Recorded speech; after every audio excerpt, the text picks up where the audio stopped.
එකතු වෙන්නට පිරිමිද අකමැති ගැහැණුද අකමැති. අද මාතෘකාව සම්බන්ධව මම හිතන්නේ ඔයාලා බලන් ඉන්නේ ඩොක්ටර් නාමල් හැටියට මට කියන්න තියෙන කරුණු මොනවාද කියලා. විශේෂයෙන්ම මේ පිරිමියාගේ ලිංගිකත්වය සහ ගැහැණියගේ ලිංගිකත්වය තුළ විශේෂයෙන්ම මේ දෙදෙනාගේ අවබෝධය තුළ මේ කරන ලිංගික ක්‍රියාවලියට ගොඩක් තැන්වල සිදුවෙන්නා වූ මේ කන කොකා හැන්ඩලීම සම්බන්ධව. ඒ කියන්නේ ගොඩක් වෙලාවට පිරිමියා හිතනවා මේ ලිංගිකව එකතු වෙන්න ගැහැණු අය අකමැති කියලා.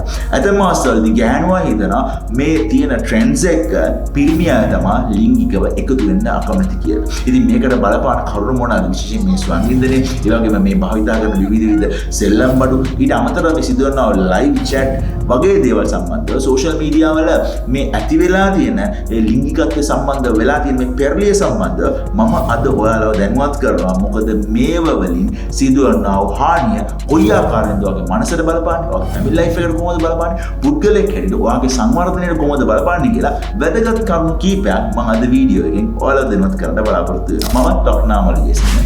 මේ අපේ YouTube channel එක කරා අපි නිතරම කරන්නේ සමාජයට වැදගත් විශේෂ කාරණා සමාජගත කරලා ඔයාලගේ දැනුම වර්ධනය කරන. ඉතින් ප්‍රථම දාන අපේ YouTube channel එක බලන්නේ අනිවාර්යයෙන් channel එක subscribe කරලා bell icon එක click කරලාම මේ වීඩියෝ එක බලන්නයි කියලා ඉතාමත් ආදරෙන් ඉල්ලා සිටිනවා. ඔයාලා මේ ලිංගික තෘප්තිය ලබා ගැනීමට ඉතා විශාල ක්‍රම තියෙනවා. මේදී ගොඩාක් වෙලාවට ෆිසිකල් ටච් එක, ඒ කියන්නේ ශාරීරිකව දෙන්නෙක් එකට ස්පර්ශ වීම තුළ ඇතිවන්නා වූ මේ ලිංගික උත්තේජනය හරහා දෙදෙනෙක් සතුටු වීම තමයි ගොඩාක් වෙලාවට සිද්ධ වෙන්නේ.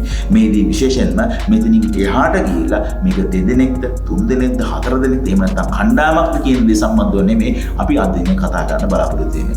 ඒ වගේම තමයි මම අද දිනේ විශේෂයෙන්ම ඔයාලව දැනුවත් කරන්න බලාපොරොත්තු වෙන්නේ මේ පිරිමියා සහ ගැහැණියා අතර තියෙන මේ ලිංගික සම්බන්ධතාවය කොයි ආකාරයෙන්ද හරි විදියට සංවර්ධනය විය යුත්තේ කියන දේ. ගොඩාක් වෙලාවට විවාහ ජීවිතය තුළ හරි, එහෙම නැත්නම් ගර්ල්ෆ්‍රෙන්ඩ් හරි බොයිෆ්‍රෙන්ඩ් හරි මේ දෙදෙනාගේ ලිංගික ජීවිතය තුළ හරි ගොඩාක් ප්‍රශ්න ඇති වෙන්න හේතු බලපාන කාරණා ගොඩක් තියෙනවා.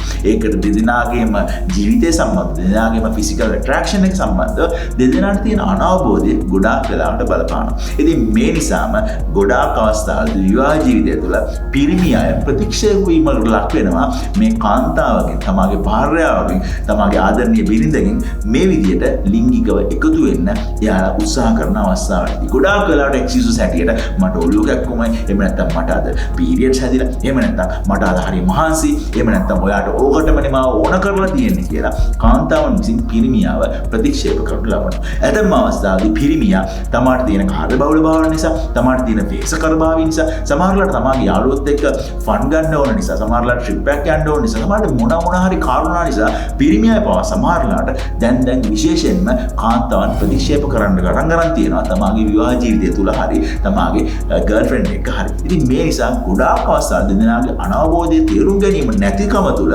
පිරිමියා හිතනවා, නැත්නම් ගෑනුවා හිතනවා මේක තමාගේ ජීවිතේට එච්චරම අවශ්‍ය නොවන කාරණාවක් හැටියට. දැන් තියෙන මේ සෝෂල් මීඩියා ගෲප්ස් නිසා, ටෙලිග්‍රෑම් ගෲප්ස් නිසා, WhatsApp ගෲප් නිසා ගොඩාක් වෙලාවට පිරිමි අය සතුටු වෙන්නේ මේවල කමෙන්ට්ස් බලලා, මේවල වීඩියෝස් බලලා, එහෙම නැත්නම් මේවල පින්තූර බලලා තමා තනියම ස්වංගික කරගෙන ඉන්නවා. ඇතම අවස්ථාවේදී කාන්තාවන් පවා දැන් මේ වලට සම්බන්ධ වෙලා මේවා වලින් ගොඩාක් සතුටු වෙලා තමාගේ පාර්ට්නර්ව ප්‍රතික්ෂේප කිරීමක් කර තමාගේ පාර්ට්නර්ගෙන් සතුටු නොවීමක් හරි අත්විඳින්න පටන් ගන්න තියෙනවා මේ වලින් ලැබෙන උත්තේජනය නිසා. ඉතින් ගොඩාක් වෙලාවට පිරිමියා හිතන දෙයක් තමයි ගර්ල්ෆ්‍රෙන්ඩ් කෙනෙක් ඉන්නවා නම්, බිරිඳක් ඉන්නවා නම් මෙයාට ඉන්වෙස්ට් කරන්න ඕන, මෙයාට කාලය දෙන්න ඕන, මෙයාට වෙලාව දෙන්න ඕන. නමුත් ඔබට ලයිව් chat එකකට ගිහින්, එහෙම නැත්නම් ලයිව් කෙනෙක් දිහා බලලා පොඩි මුදලක් වියදම් කරලා ගොඩාක් වෙලාවට මේ දේ තුල ඒගොල්ලෝ සතුටු වීමකට ලක් වෙනවා. ඉතින් මේක දීර්ඝ කාලිනව ගොඩාක් වෙලාවට මේ දෙදෙනාගේම රිලේෂන්ෂිප් එක ඩැමේජ් කරන්න, දීර්ඝකාලීනව සම්බන්ධකම් දෙදරා යන්න මේක බලපාන. ඉතින් විශේෂයෙන්ම කිව්වොත් මේකෙදි සිද්ධ වෙන්නේ හරියාකාරව අවබෝධයක් නොමැතිකම තුළ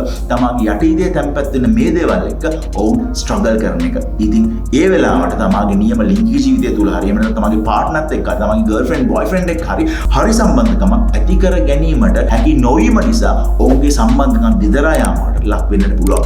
මෙවැනි දේවල් වලට යොමු වීම තුළ ඔබ දන්නවා ගොඩාක් වෙලාවට මේ පාසල් දැරියන් ඒ වගේම ඇතැම් අවස්ථාවේදී විශේෂයෙන්ම කාන්තාවන් මේ වගේ දේවල්ට යොමු වෙන්නේ කිසිම ෆිසිකල් ටච් එකක් නැතුව තමාව ලිංගිකව තෘප්තිමත් වීම තුළ විශේෂයෙන් ඔන්ලයින් මාකට් එකේ තමා මුදල් හම්බ කර ගැනීම තුළ තමාගේ ලිංගිකත්වය විකිණීමකට ලක් කරනවා. එෙහිදී තමා ලබන්නා වූ සුවය සමාජ සතුට මේ දේවල් තමාට දීර්ඝකාලීන බලපාන බව ඔවුන් නිකමටවත් හිතන්නේ නැහැ තමාගේ පාර්ට්නර්ත් එක්ක තමාගේ ලිංගික ජීවිතයට යොමු වීමත් එක්ක. ඉතින් ඒ නිසා හොඳටම මතක තියාගන්න ඕන මේ වගේ විකෘති ලිංගික ආශාවලින් ඔබ බැහැර වුණොත් පමණයි ඔබට හරියාකාරව ඔබගේ පාර්ට්නර් ගැන තේරුම් අරගෙන එයත් එක්ක නිසියාකාරව ඔයාගේ ජීවිතේ ගත කරන්න ඔයාට හැකියාව ලැබෙන්නේ. විශේෂයෙන් ගොඩාක් දෙනෙක් හිතන දෙයක් තමයි මේදී තමාට ගොඩාක් වියදම් කරන්න සිද්ධ වෙනවා. ගොඩාක් කැපකිරීම් සිද්ධ කරන්න වෙනවා. ඒ වගේම තමයි කාලය වේදන් වෙනවා. ඉතින් මේ අවස්ථාවේදී කුමන හෝ ටොයි එකක් භාවිතා කරලා තමාට සතුටු වෙන්න පුළුවන් කියන දේ කාන්තාවක් නැතුව එහෙම නැත්නම් පිරිමි කෙනෙක් නැතුව. ඉතින් මේ වගේ අවස්ථාවලදී ස්වයං වින්දනයේ ගොඩාක් දෙනෙක් ඇබ්බැහි වීම තුළ කාන්තාවක් හරි පිරිමි කෙනෙක් හරි සම්බන්ධ වීම තුළ තමාට තමාගේ ජීවිතය සාර්ථක කරගන්න බැරි ගතිය ගොඩාක් කපල්ස් වල අපිට ආන්න දක්නට ලැබෙනවා. ඒ නිසා මෙවැනි දේවල් වලින් ඔබ ආරක්ෂා විය යුතුයි. ඒ වගේම දෙමාපියන් හැටියට වැඩිහිටියන් හැටියට ඔබ මේ දේවල් දැන ගැනීම ඉතාමත්ම අත්‍යවශ්‍ය වෙනවා. මොකද ඔබේ දරුවන් ඔබගේ පාර්ට්නර් මේ වගේ ලයිෆ් ස්ටයිල් එකට හුරුලා ඉන්න නම් අනිවාර්යයෙන්ම එයා ඒකෙන් වළක්වා ගැනීම, එයා ඒකෙන් ගලවා ගැනීම ඉතාමත්ම අත්‍යවශ්‍ය වෙනවා. විශේෂයෙන් සමාජ මාධ්‍යාල හරහා ඒ වගේම විවිධ ඇප්ස් හරහා ඔයා මේ වලට ලොග් වෙලා ඔයාගේ ජීවිතයේ විකෘති වීමකට ලක් වීම දැඩි අවධානමක් තියෙනවා. මොකද අපිට කතා කරන සමහර අය විශේෂයෙන්ම විවාහ කාන්තාවන් පිරිමියයි මේ දේවල්ට ඇබ්බැහි වෙලා එයාගේ ජීවිතේ විනාශ කරගත්තු අවස්ථා ගොඩාක් අපිට ආරංචි වෙනවා. විශේෂයෙන්ම සාමාන්‍ය ලිංගික හැසිරීම වලට වඩා විවිධ ලිංගික හැසිරීම වලට ගිහිල්ලා විවිධ අනාරක්ෂිත ලිංගික හැසිරීම තුළ HIV, herpes, gonorrhea මේ වගේ විවිධ ලිංගික රෝග වලට ලක් වෙලා දුකටපත් වෙච්ච අපිට ගොඩාක් කතා කරලා තියෙනවා. ඉතින් ඒ නිසා මේ දැනුවත් වීම ඉතාමත්ම අත්‍යවශ්‍යයි. ඔයාගේ ලිංගික ජීවිතේ හරියාකාරව තෘප්තිමත්ව ඔයාට ගැළපෙන ඔයාට විශ්වාසවන්ත එක සහකාරයෙක් හෝ සහකාරියක් සමග ලිංගිකව එකතු වීම ඉතාමත්ම අත්‍යවශ්‍ය වෙනවා. ඔයාගේ ලිංගික සෞඛ්‍යය හරියාකාරව පවත්වා ගන්න. ඉතින් මේ විදියට සමාජය තුළ එක කාලවලදී හතු පිපෙනවා වගේ ඇති වෙන විවිධ ලිංගික අසහනකාරී කටයුතු වලින් ආරක්ෂා වෙලා ඔයාලගේ රිලේෂන්ෂිප් එක ආරක්ෂා කරගන්නයි කියලා මම අද දිනේ ඔයාලව දැනුවත් කරනවා. ඔයාගේ පාර්ට්නර්ගෙන් රිජෙක්ට් වෙච්ච කෙනෙක්ද ලිංගිකව එකතු වෙන්න උත්සාහ කරලා. එයා නිතර ඔයාට බෑ කියනවාද ඔයාත් එක්ක ලිංගිකව එකතු වෙන්න. එහෙනම් ඔබ හිතන්නේ ලිංගිකව එකතු වෙන්න පිරිමිද අකමැති, ගැහැණුද අකමැති? ඔයාගේ අත්දැකීම අනිවාර්යයෙන්ම බොහොම විවෘතව අපිට ගේන්න කමෙන්ට් කරන්න. මේ සම්බන්ධව අපි කතිකාවක් ඇති කරමු.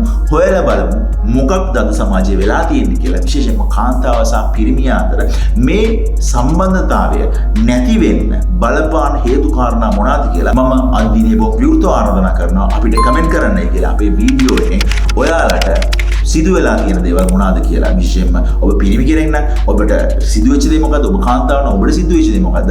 නැත්නම් ඔබ දෙදෙනාගේ විවාහ ජීවිතය හරි ඔබ දෙදෙනාගේ ලිංගික ජීවිතය හරි ඔබ තෘප්තිමත්ද? තෘප්තිමත් නම් ඒක ආරක්ෂා කරගත්තේ කොහොමද? ඒ දේවල්ෙන් ඔබ වැළකුණේ කොහොමද කියලා කමෙන්ට් කරන් යන්න අපිට. අනිවාර්යයෙන්ම මේ කමෙන්ට්ස් බලන අනිත් අයට අනිවාර්යයෙන්ම උදව්වක් වෙයි ඒගොල්ලන්ගේ ජීවිත ලස්සන කරගන්න. ඉතින් මම හිතනවා අද වීඩියෝ එකෙන් ඔයාලගේ හිතේ යම්කිසි ආකාරයක පොඩි පෙළඹවීමක් ඇති වුණා කියලා. මෙවැනි දේවල් වලින් ආරක්ෂා වෙලා ඔයාලගේ රිලේෂන්ෂිප් එක ආරක්ෂා කරලා ඔයාගේ පාර්ට්නර්ගේ විශ්වාසය, ආදරය, අවංකකම හරියාකාරව මේන්ටේන් කරලා ඔයාලගේ ඩෙවලොප්මන්ට් එකට ඒක වැදගත් වෙන බව තේරුම් ගන්නට. ඉතින් ලබන සතියේ මේ වගේ ලස්සන වීඩියෝ එකක් කරන්න ඔයාලගේ ජීවිත ලස්සන කරන්න මම එනවා ඔයාලට කතා කරන්න. පරිස්සමෙන් ඉන්න. බොහොම ස්තුතියි.